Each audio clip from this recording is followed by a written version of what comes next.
O'zbekiston rivojlanmay qolgan degan odamlarning fikri bilan rozi emasman. Shig'larim kelmay qoldi opani gapini eshitib. Eshitdinglar oxirigacha videoda. Sut bitta tegma, opani gapi alohida tegmay ekan. O'zbekiston rivojlanmay qolgan degan odamlarning fikri bilan rozi emasman. O'zbekiston ancha rivojlangan. Buni sababi hozir magazinga kirdim.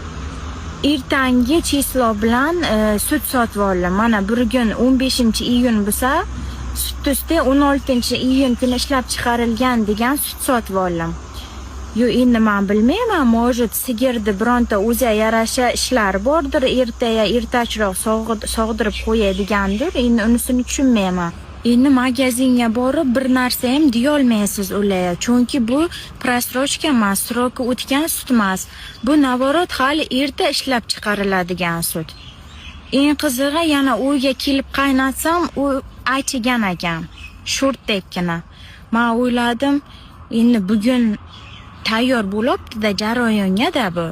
Erta tayyor bo'ladi-da chislosi bo'yicha.